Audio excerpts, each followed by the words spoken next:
Tonight, breaking news, Jeffrey Epstein survivors in front of the cameras and what they're demanding. They want the Epstein files released, many talking for the first time, and what they describe, what they say happened to them. And their message tonight from President Trump, who at the White House today called this a hoax. And tonight, what many of the victims told our Lindsay Davis about the Department of Justice talking with Ghislaine Maxwell and then moving her from that federal prison to a more favorable facility. Also breaking tonight, there's been a deadly accident involving a streetcar, a popular tourist destination. At least 15 people dead tonight, many more injured. Witnesses say the streetcar appeared to be out of control. Tonight, the lightning strikes igniting fires in the U.S. Nearly 17,000 lightning strikes in just the past 24 hours. Flames threatening homes in the Hollywood Hills. An historic town burned to the ground not far from Yosemite. And in the east tonight, a large fire burning outside New York City. Lee Goldberg standing by with the forecast. Tonight, the move by Florida to eliminate all childhood vaccine mandates in that state. And this evening here, the medical experts who call the move frightening. The Matthew Perry case tonight, the suspect who authorities called the ketamine queen, pleading guilty now to selling Friends star Matthew Perry the drug that killed him, what she now faces. Overseas tonight, China's massive show of force, the parade of new weapons, including ballistic missiles potentially capable of reaching the U.S. China's President Xi, Russia's Vladimir Putin, North Korea's Kim Jong-un, all there. What President Trump is now saying about this tonight, and he acknowledged he did watch it, calling it, quote, impressive. Here in the U.S., the plane off the runway in Chicago. The case of the alleged serial killer outside New York City, there's been a major turn tonight, what prosecutors can now use. The Powerball jackpot now at $1.4 billion. Also, will Taylor Swift perform at the Super Bowl? What the NFL commissioner is saying about that tonight. From ABC News World Headquarters in New York, this is World News Tonight with David Muir. Good evening, and it's great to have you with us here on a very busy Wednesday night. We do begin tonight with the extraordinary scene playing out on Capitol Hill today. Survivors of sex offender Jeffrey Epstein standing before the Capitol, some coming before the cameras for the first time, demanding that Congress and the White House release the full Jeffrey Epstein files. The group of women sharing their stories, what they say they survived, saying there should be a vote, that Republicans and Democrats should have to vote whether to make these files public, saying, quote, the days of sweeping this under the rug are over. One by one, the women describing what they endured and urging that the names of the rich and powerful men linked to Epstein be revealed. And tonight, many of them sharing their outrage with our Lindsay Davis over the Department of Justice traveling to interview convicted sex trafficker Ghislaine Maxwell and then moving her a short time later to a low-security prison camp in Texas with more favorable conditions. At the White House today, President Trump calling the Epstein files a hoax. ABC's Jay O'Brien leading us off on Capitol Hill tonight.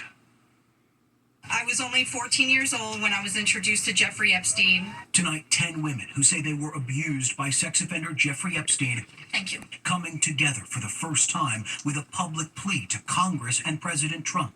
Release the FBI's Epstein files. This is not a hoax, they said. It's not politics. This is our lives. I ask you, President Trump and members of Congress, why do we continue to cover up sexual abuse and assault?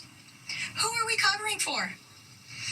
Let the public know the truth. Epstein and his associates. One after another. I am here. The women telling their stories. I was only 14 years old. Jenalisa Jones says Epstein assaulted her in his Palm Beach mansion when she was just 14 years old. I remember crying the entire way home, thinking about how I couldn't ever tell anyone about what actually happened in that house. This guy was so rich and had so many pictures with so many famous people, and no one would have ever believed me if I told them. President Trump, who was friends with Epstein for a decade in the 90s, once promised to release the Epstein files, but today called the issue a hoax. This is a Democrat hoax that never ends. On Capitol Hill, I brought the president's words to the women. The president has said that this Epstein issue is a hoax, is the words that he used. Can we get your reactions to what you think when you hear him say that? Mr. President Donald J. Trump, I am a registered Republican, not that that matters because this is not political. However, I cordially invite you to the Capitol to meet me in person so you can understand this is not a hoax. We are real human beings. This is real trauma. The women calling Trump's words devastating, like, quote, being gutted from the inside out. We are tired of looking at the news and seeing Jeffrey Epstein's name and saying that this is a hoax. We are tired of it. And there was something else. Sitting down with ABC's Lindsay Davis, the women saying they were appalled. The number 2 official at the Department of Justice, Deputy Attorney General Todd Blanche, the president's former lawyer, traveled to speak with Epstein's accomplice, Ghislaine Maxwell, currently serving 20 years in prison for child sex trafficking. She was 100% involved. She was complicit. She was enabling. She was enmeshed with Jeffrey Epstein. Lindsay asking about Maxwell's highly unusual transfer to a minimum security prison just days after her interview with the Deputy Attorney General. What has been your response to the DOJ going and talking with her, to her being put into a minimum security camp, and even in talks about, potentially her being pardoned? I think that perhaps Mr. Blanche was just ill-informed. It doesn't matter what Ghislaine Maxwell says. I really think there are not many people out there who are taking what Ghislaine Maxwell says seriously. But it's now the responsibility, once again, of Congress to put in the action so that we don't just hear from Ghislaine Maxwell. Shanti Davis accuses Maxwell of grooming her to be raped by Epstein. I have had quite a few nightmares, if I'm honest, since she's been transferred. I just feel like it's kind of like a slow transition to her being released, her going from a prison to basically like a summer camp. President Trump has not ruled out pardoning Maxwell. By show of hands, is there anybody who would support Ghislaine Maxwell getting out of prison? Only if I'm there when she gets out. And we can show up collectively. But David, the politics up here not yet changing. House Speaker Mike Johnson continues to block any vote on a full release of the Epstein files. And while those women were up here on Capitol Hill telling their stories at the White House today, President Trump still calling the whole thing a hoax. David. Jay O'Brien live at Capitol Hill tonight. Jay, thank you. Much more of Lindsay's interviews with survivors of Jeffrey Epstein tonight on ABC News Live Prime. The other breaking story, the horrific images coming in late today. There's been a deadly accident involving a streetcar, a popular tourist destination in Lisbon, Portugal. At least 15 people are dead tonight, many more injured. Witnesses say the streetcar appeared to be out of control. Here's our chief foreign correspondent, Ian Pannell now. Tonight, at least 15 people are dead, 18 more injured after an iconic cable streetcar derailed in Portugal. This was the scene just moments after the disaster in the capital, Lisbon, at the height of the evening rush. This video posted on social media. Bystanders combing through the mangled wreckage, searching for survivors. The yellow and white Gloria funicular, one of Lisbon's landmarks, seen on its side, appearing to have slammed into a building on a steep hill. Witnesses say they heard a huge crash and all they could do was turn and run because another tram was coming downhill. First responders tending to victims at the scene, debris littering the ground. Tonight, no word on how many foreigners were on board. Authorities confirming a child is among the injured, calling it the worst accident in the city's recent history. David, as authorities comb through the wreckage, officials say the preliminary investigation suggests the safety cable broke, causing the derailment. Tonight, Lisbon is a city in mourning. David? Just terrifying images. Ian, thank you. Back here in the U.S. tonight, thousands of lightning strikes igniting fires, nearly 17,000 lightning strikes across California alone in just the past 24 hours. And in the east tonight, a large fire burning outside New York City. That large fire now burning in Passaic County, New Jersey. In California tonight, flames threatening homes in the Hollywood Hills. And an historic town burned to the ground not far from Yosemite. Lee Goldberg with the forecast, the conditions from the east to the west. And ABC's Trevor Ault in California for us. Tonight, a gold rush-era mining town up in flames as a massive lightning-fueled fire southeast of Sacramento rages out of control. The 6.5 fire breaking out Tuesday west of Yosemite near the town of Chinese Camp, spreading fast. Firefighters battling flames from the ground and the air. Some of the structures in this town have been standing since Chinese immigrants settled here in the gold rush of the mid-1800s, and overnight these flames turned the neighborhood into ash and rubble. The fire is one of at least 22 that broke out Tuesday amid thousands of lightning strikes. CAL FIRE calling the group of fires the TCU September Lightning Complex Fire. All told, it's burned more than 20 square miles, and the rest of the Golden State is a tinderbox too. Overnight in Los Angeles, a car fire quickly spreading to brush in the heart of the Hollywood Hills, threatening homes, families sheltering in place, fire choppers soon overhead, thankfully knocking it down within an hour. And prolonged dry conditions in the east are fueling fires there. Outside New York City, the Buck-a-Bear fire in Passaic County, New Jersey, burning more than 100 acres, and the cause now under investigation. David, hundreds of firefighters are working to contain the flames that are still burning in this area, and they're going to have their hands full through Thursday at least, with dry conditions and temperatures once again expected in the 90s. David? Trevor Roll, thank you. Let's get right to Chief Meteorologist Lee Goldberg from our New York station, WABC. Lee? David, a summer going strong in the Pacific Northwest, just too strong. Another day of extreme heat before some moderation over the weekend. Record highs, high fire danger. We have the dry, dusty winds and the lightning as well. To the tropics, that wave over the eastern Atlantic, likely to become a tropical depression by the weekend, could be tracking toward the Caribbean next week. The next named storm would be Gabrielle. In the Pacific, it's Arena, and it's headed toward Mexico with a lot of rainfall and some flooding. And then Kiko is a Category 4 hurricane with 130-mile-per-hour winds. It heads in the general direction of Hawaii, but does weaken upon approach early next week. We'll track it all. David? Powerful reminder, we're still in this. Lee, thank you. Tonight, the new move by Florida to eliminate all childhood vaccine mandates in that state. Florida's Surgeon General tonight calling vaccine requirements immoral. Medical experts calling the move frightening and saying Florida is just the start, arguing this kind of move will put other children at school at risk. Here's ABC's Victor Kendo from Florida.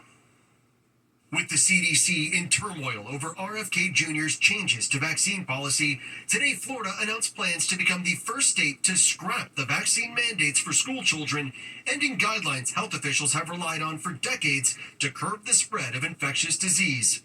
Who am I as a government, or anyone else, or who am I as a man standing here now to tell you what you should put in your body? Florida Surgeon General Dr. Joseph Ladapo has long come under fire from leading health organizations for spreading misinformation about vaccines. Today, he called the vaccine mandates immoral. Every last one of them is wrong and drips with disdain and slavery.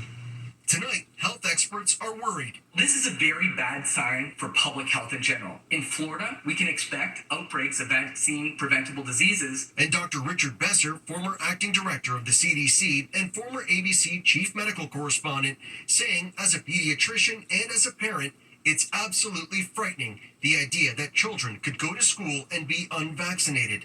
That puts them at risk and others around them who may have underlying medical conditions. And Dr. Besser warned, Florida is just the first. We're going to see this in a lot of states with anti-vaccine fervor. All eyes will now be on Florida after what the nation saw play out in Texas, a deadly measles outbreak fueled by low vaccination rates in kids. Here in Florida, not everyone agrees. It should be the parents' choice whether they're vaccinated. But Shantae Roberson just got her son Ace vaccinated today, and she's concerned. We have to make decisions that affect the greater good. So I would be concerned with other children who aren't vaccinated and maybe possibly making my child sick. David, officials in Florida say these changes will take time, but tonight the American Medical Association saying the ending of vaccine mandates would undermine decades of public health progress. David? Victor Kendo in Florida for us. Thanks, Victor. Overseas tonight into China's massive show of force today, the parade of new weapons. China's President Xi, Russia's Vladimir Putin, North Korea's Kim Jong-un, all there together. And tonight what President Trump is now saying about this, acknowledging today he did watch it. And the rare hot mic moment between President Xi and Vladimir Putin. Our Britt Clennett is in Beijing. Tonight, a defiant show of force. China flexing its military might with its largest ever parade, sending a clear warning to the US it will not be bullied. For the first time, President Xi Jinping standing shoulder to shoulder with Russian President Vladimir Putin and North Korea's Kim Jong-un. China showcasing new weapons, including nuclear missiles experts say could be capable of striking the continental US. Powerful attack drones, including large torpedo-like underwater drones and lasers China calls the most powerful in the world. And four-legged robot wolves designed to locate mines and hunt down soldiers. All while thousands of troops paraded in perfect unison. Quite extraordinary to be this close to marching soldiers right here in Tiananmen Square in the heart of the Chinese capital. President Trump tonight acknowledging he did watch. I thought it was a beautiful ceremony. I thought it was very, very impressive. But I understood the reason they were doing it, and they were hoping I was watching, and I was watching. In an earlier post on social media, the president accused Xi, Putin and Kim of conspiring against the US. Putin saying the suggestion shows Trump's sense of humor and claimed none of the leaders at the parade said anything negative about the president. And tonight, that rare hot mic moment right before the parade, Putin and Xi caught in a candid conversation. Putin overheard talking about multiple organ transplants as a way to achieve immortality. Xi responding, say, some predict that in this century, humans may live up to 150 years old. Putin has been leading Russia for 25 years, Xi leading China for almost 13. And both leaders heard talking about immortality as they tried to send a message to the US and the world. And David, one more thing we took note of here in Beijing, Kim Jong-un bringing his daughter, Kim Ju-ae, on this rare trip outside of North Korea, fueling speculation she could next be in line to lead North Korea.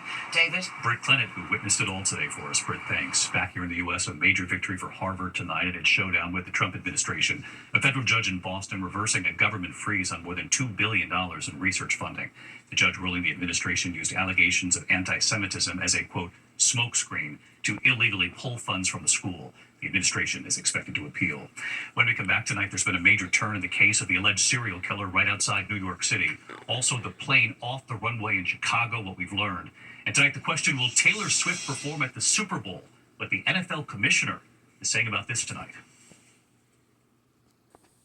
Tonight, the FAA is investigating a small plane off the runway at Chicago's executive airport. The plane from Baltimore then crashing through a fence. The pilot reporting a mechanical issue. 2 people on board were not hurt. To the case of the alleged serial killer outside New York City, the judge in the case now allowing key DNA evidence to be presented at trial. Prosecutors say the evidence links 6 of the 7 victims to suspect Rex Heuermann. When we come back tonight, there is news involving actor Matthew Perry, a guilty plea tonight, and will Taylor Swift perform at the Super Bowl? To the index tonight in the death of Matthew Perry, the suspect called the ketamine queen, pleading guilty to 5 criminal charges, including providing the drug that ultimately led to Perry's death. Jasveen Sangha faces up to 65 years in prison. Tonight, speculation mounting over whether Taylor Swift will perform at the Super Bowl. NFL Commissioner Roger Goodell saying maybe when asked about it. Referring questions to Jay-Z, the show's producer. Stay tuned. The massive Powerball jackpot, no winners, so tonight's drawing now worth $1.4 billion. Good luck. When we come back tonight, the bride in New York City and the moment, the firefighters who brought her to the wedding and why they did it. ABC World News Tonight with David Muir, sponsored by Vyvgart Hytrulo, now approved as a pre-filled syringe. Finally tonight here, the bride who lost her father on 9/11 and the firefighters determined to make sure she felt he was there for her wedding. Tonight, it was the powerful moment right before the wedding, now touching hearts across this country. Kristen Marino and her father, Kenneth, a New York City firefighter with Hell's Kitchen Rescue Company 1 for more than a decade. She lost her father on 9/11. She was just 3 years old. He was last seen near the 70th floor of the North Tower. More than 2 decades later, Kristen choosing to get married right here in New York City to be closer to her dad. And when it was time for the ceremony to start, waiting for her outside her hotel, Hell's Kitchen Rescue Company 1, showing up for the daughter of their fallen brother. Engines ready to escort the bride to her wedding. Kristen emotional, writing it felt like a symbol of her dad, walking her down the aisle. Her mother, Katrina, and brother Tyler were right there too, wiping away tears. And right here tonight, Hi, David. Kristen and her husband Noah sending us a message tonight from their honeymoon about the moment they tell us they keep revisiting.